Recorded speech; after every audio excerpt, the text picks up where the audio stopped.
Hi, and welcome to the RubySorce podcast. Today I'm joined by David Summers from Pixie Labs. David, thanks for joining me today. Thank you for having me.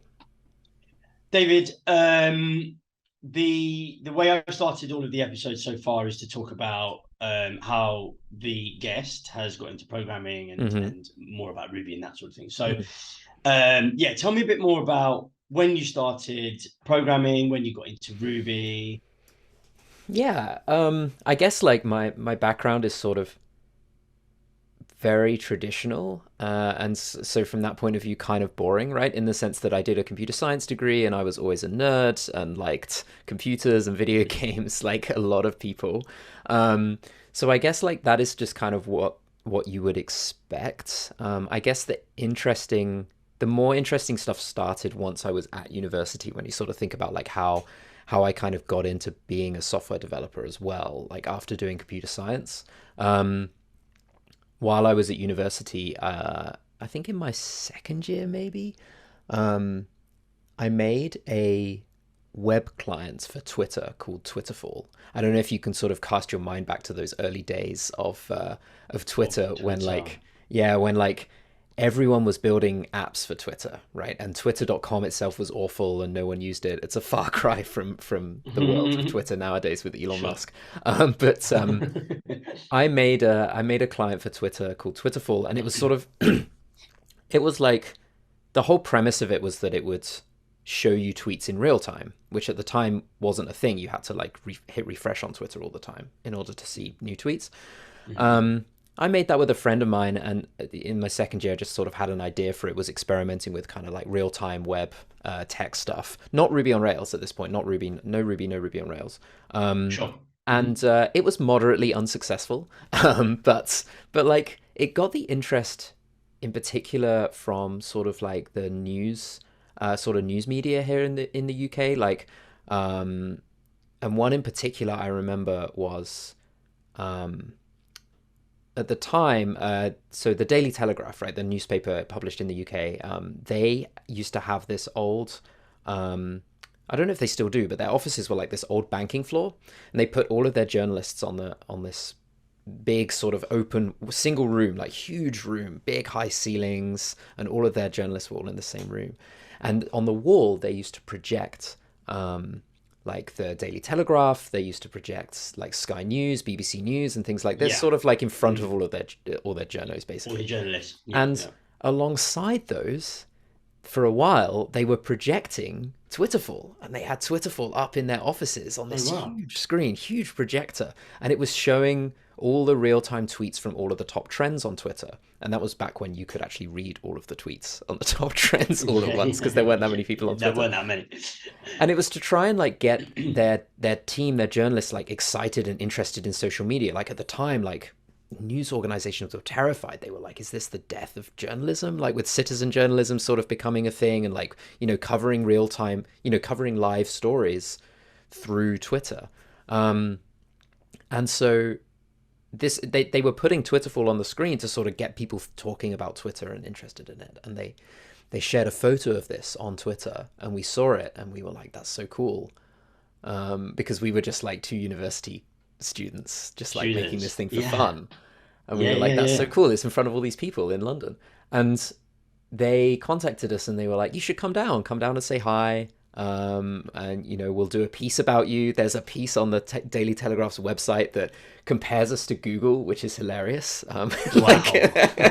it's not even remotely the kind of like level that we were talking about here. But that was quite fun. And like the thing that came from that is like I ended up moving into media. That was sort of where I started when I graduated from university. So I came out with a computer science degree, went off to went and worked at News International for a while, or now News UK, so the publishers of the Times, of London, the Sunday Times, and the Sun. Sure. And yeah, like I just sort of slipped into that and did some contracting for them, and that was kind of where I really started using Ruby on Rails.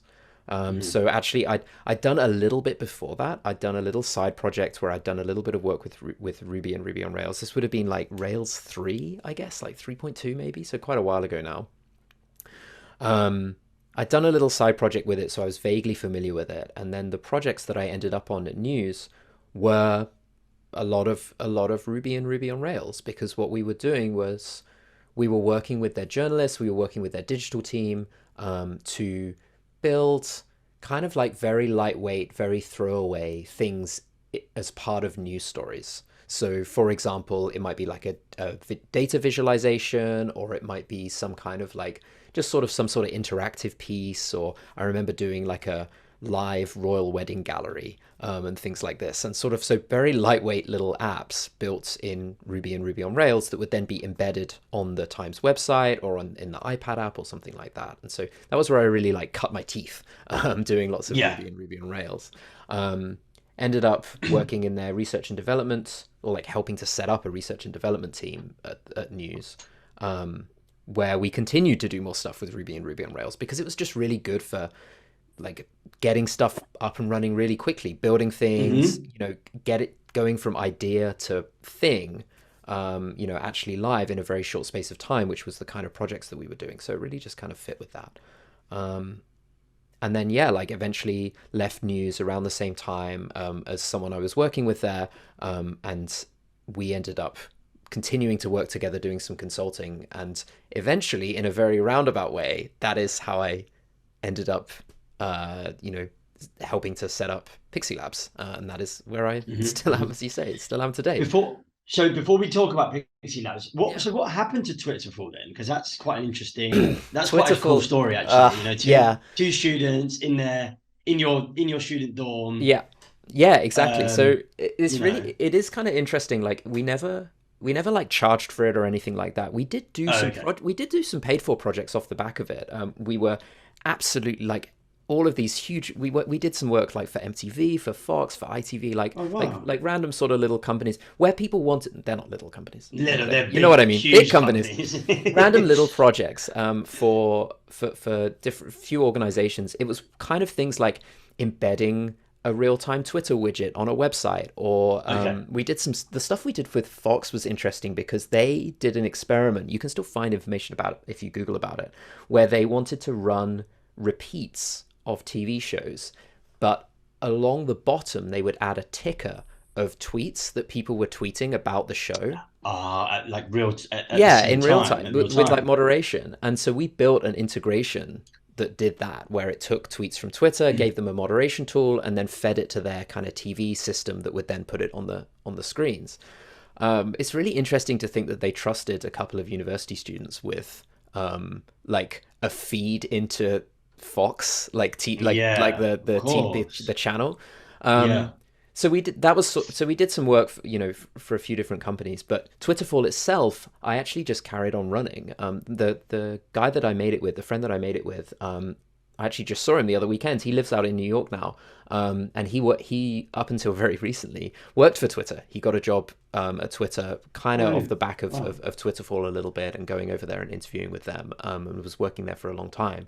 Um, and I just carried on looking after Twitterfall. I didn't really build upon it. It was very badly written. Like it was written by two university students in like their Yeah, second year. Like, and this is like much early. The world was very different. There was no React. for There was sure. no Yeah. proper build tools for websites and all of this kind of stuff. So it was a mess, man. Like it was a big mess, and you did not want to look after this thing. It was definitely from an era. I kept it running, and people kept on using it. Like people were like there was like a few thousand people using it a month or whatever. Like it not just Oh, like random people were just carrying on using it, until literally a few weeks ago when Elon shut down all the API access to all third-party clients, and we were ah, we were caught in that net.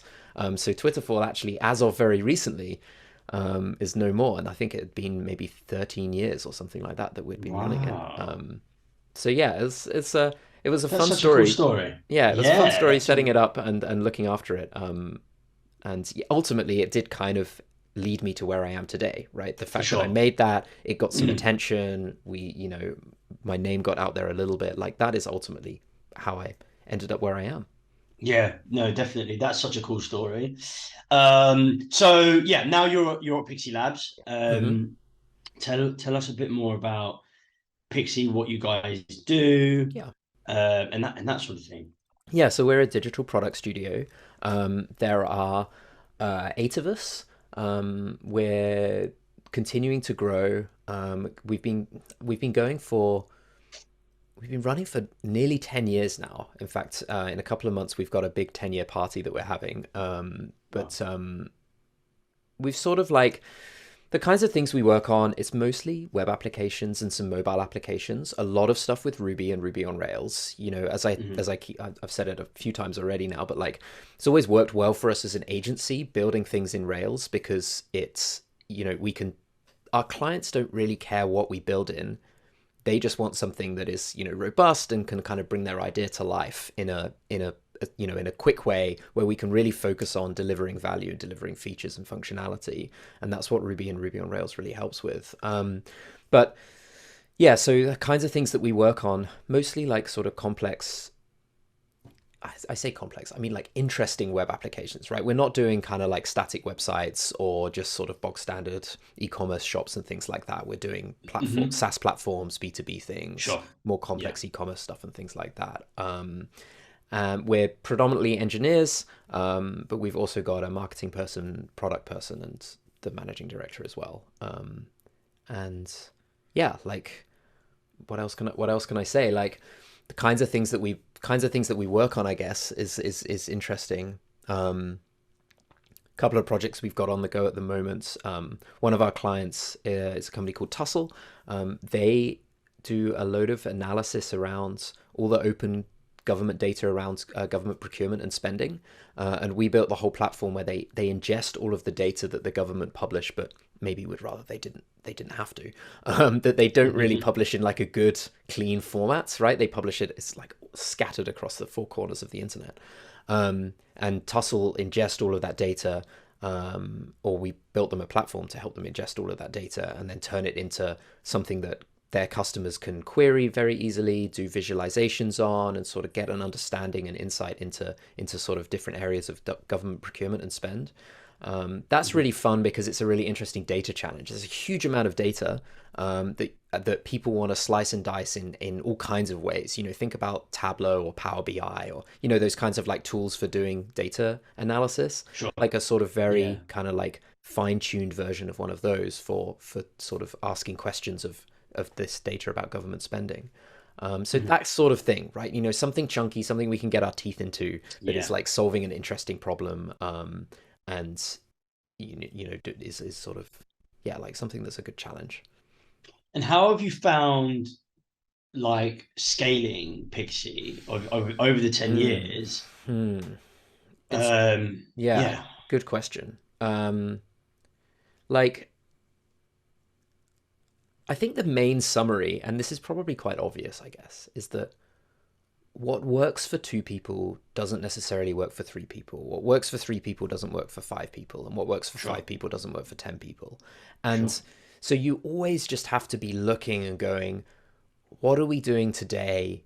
You know, what processes do we have today or don't have um, that we need to refine, that we need to change, that we need to think about, and making sure that you, just because things are going okay, doesn't mean that you shouldn't look at what you're doing and be like, well, can we do this better? Or is there like a different thing that we can do?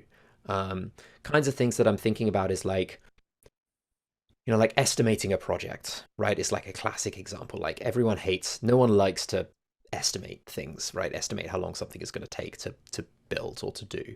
And Yes. in an agency, that's like really key because your clients are like, have a budget or want to know how much something's going to cost. It's very different in Hmm. product land.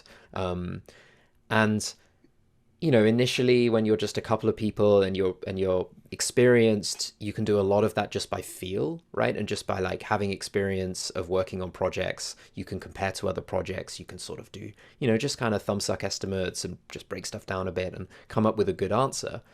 But then if you're now a team of six people, seven people, and that person with all of those years experience isn't on the is not on the project as much or doesn't have time, you can't scale that same person doing all the estimating for all your projects. You now Yeah. need to be able to distill some of that knowledge and some of that how do how do I intuitively estimate things and how can I Hmm. turn that into something that other people can kind of repeat? And what questions am I asking myself? How am I actually going about thinking about this? So there's a lot of like realizing that there's things that you do that are second nature as an engineer, as an experienced engineer, that you now need to like try and find a way to like teach and disseminate into the rest of the team, and turn into something that other people can follow and do as well. So I think that has been the biggest challenge for sure. Is like just trying to work out what am I doing? What am I doing in my mind when I like think about solving a problem, and how do I like explain that to someone else? Um, that's been really fun. I think obviously there are different challenges with working for an agency Mm, and working for a product company. And I think you obviously just highlighted one of those areas. mm, What do you prefer as a like personally? What do you prefer? Because agencies, from my understanding, now obviously I've never worked for an agency, but it's very much like you're working for lots of different clients on different yeah. projects, and things can get very chaotic. Mm, And I'm sure that working for a product company as a developer can be chaotic, but maybe in a slightly different way. yeah.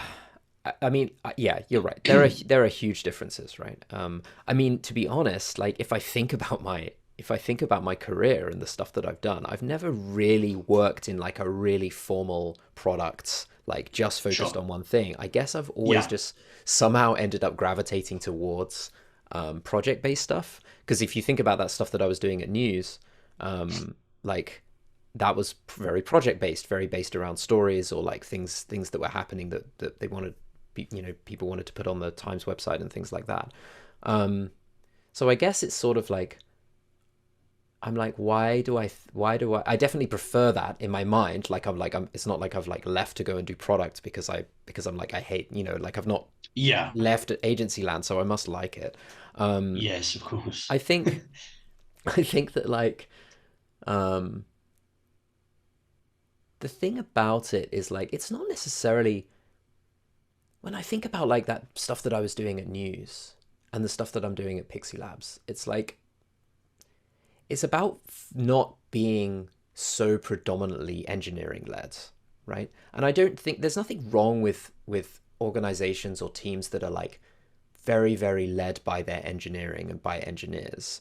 But I think that it's really interesting to work in an environment where as engineers and as an engineering team, you're really focused on value, and you've got a client, or you've got several clients that they want the thing that they want. Like they're focused on their customers, right? And they're focused on Mhm. that's their priority, and their priority is delivering value to customers. And yes, in a product, the business objective is like delivering value to customers, but I always feel like in product land,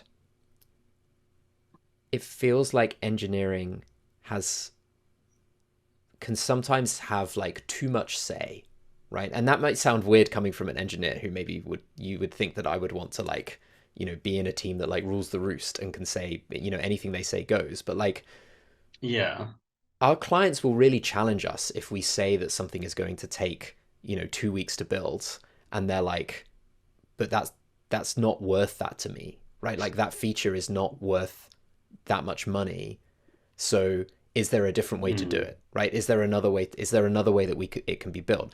And we might have to go, you know what? Yeah, we were thinking about architecting this in a really complicated way because it's really neat and nice. Like engineers love to like build things that are kind of like a little bit maybe over engineered. Like people tend to over engineer, Mm. right? People tend to think like, oh well, how's this going to scale to 1 million users, or what happens when we get asked to do this again in a different way, or whatever it might be. And I think that working in an agency or working on sort of very project focused, very value focused, very client focused things really forces you to be like, you aren't going to need it. You don't need to over engineer this thing, because the client is not going to let you over engineer it, because they're going to be like, it's too much, it's too expensive. So I think that keeps you really keen, right? It keeps your skills really sharp. Um, and I think that is like, I think that I really like that about working in an agency, right? Being really focused on delivering value, and as much as it can sometimes be annoying as an engineer to not get your own way, because you might want to build something really neat and nice and well, Mm. well, it's not that we build stuff that's bad or throwaway. The clients that we have been with us for years, so we must be doing something right. But I think it's just so easy as an engineer to tend towards over engineering, right? Like that is what I see a lot of. And I think that working in an agency where you're a little bit more tightly focused, or something that is more like something where engineering isn't the core thing that everything centers around. Like technical products, they're just orbiting engineering, right? The whole time, Yeah, like the whole time, yeah, the whole yeah. organization is driven by engineering. And you go and work Hmm. in news media, they're not being driven. They're not. Engineering is not the center of the universe. You go work at an agency, Yes. engineering is not the center of the universe. And so I think I like that environment, right? As much as that might be weird because I'm an engineer. Yeah, yeah. I mean, how much engineering do you do personally? Just out of interest. Yeah, less and less as head of engineering, but Mm. still involved on all the projects that we're doing. Still cutting my teeth writing code as much as I Okay. can, but increasingly less and less. But I definitely have a hand in all the stuff that we're building for sure. So Pixie predominantly build in Ruby. Mm. Um, why do companies still want their products to be built with Rails, with Ruby or Rails? I think it's kind of it. That's an interesting question because when I think about our clients, they I guess don't really care what something's built in, right?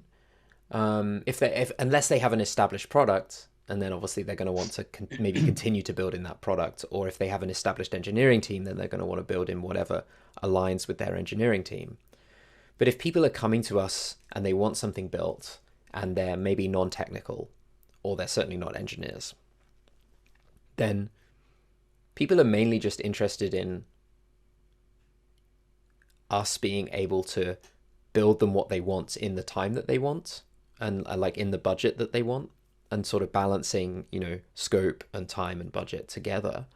And we have found that Ruby and Ruby on Rails works well for that. Now we could also be a Python and Django shop, and my answer and I would be probably saying the same thing, right? Because Yeah. something like Django solves a very similar problem. It's about, when you think about what Ruby on Rails is all about, it's all about giving you that very opinionated framework and tooling that lets you focus on what you want to make rather than focusing on making it, right? If you start with something from scratch, if you build something in, low level JavaScript Express, whatever, some kind of API, you're going to be solving loads of problems that have been solved already, right? You're going to have to be setting up your calls headers and dealing with how cookies are parsed and whatever, like redirecting to HTTPS all the time. Like there's so much stuff to just like think about, right? That is just kind of basic stuff. And that's not, again, like if we went to our clients and we were like, well, it's going to take like 6 weeks before we like actually have anything because we've got to like lay all these foundations. They're going to be like, yeah, but I don't even know if my idea is going to actually succeed. So do I really, like, I can't invest 6 weeks in just doing nothing, right? And have nothing to show for it.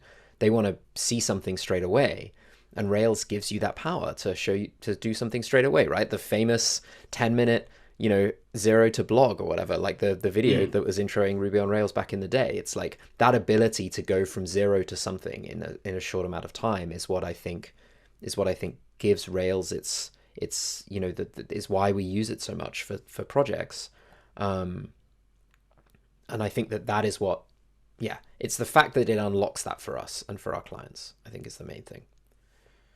Do you think that if somebody came to your prospect came to you and Mm. said, "Oh, we want something built," and they were a bit technical, they may Mm. decide not to go ahead if they knew it was built with Ruby.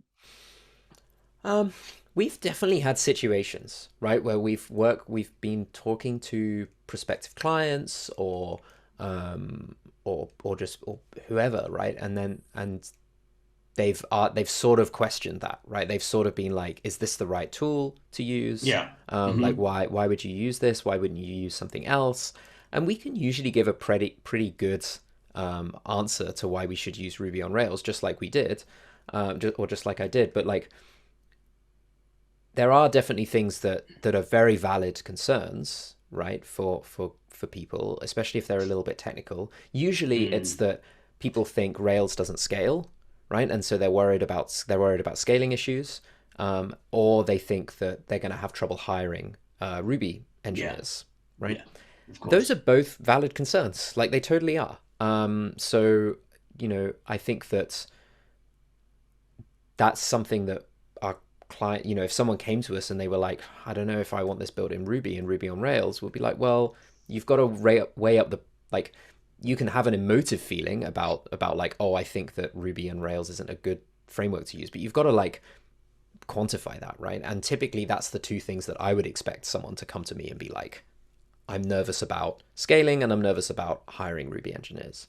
Um, with scaling, I think that like, we're very agile and lean.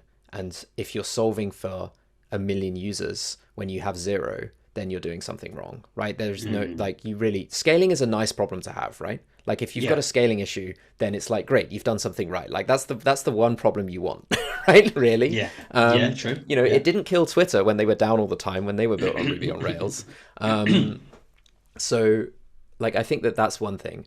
I think on the subject of it being hard to hire Ruby engineers, you could probably speak more to that than me, but like, I think that something that I think is that usually the comparison is Ruby and JavaScript, right? Like it's usually like why Ruby Yeah. and Rails, why not JavaScript, or why Ruby and Rails, why not Django, maybe Python and Django. Or Um, Go potentially, I think is something Say again, that's sorry.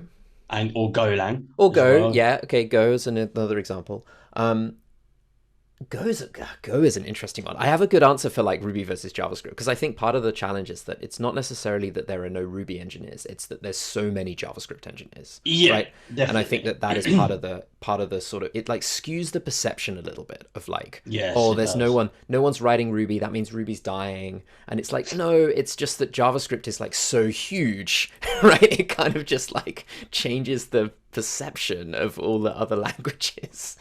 Yeah, So I think yeah, this is that, true. I think that there's, yeah, I wouldn't, again, I'm sort of like, there's like so many other benefits to Ruby and Ruby on Rails. And also you have to think about, well, what, if there are fewer candidates, but what are the quality of those candidates? Like, are Yeah. they, if it's more niche and more specialist, are you getting people that are more experienced and, can demonstrate that experience better?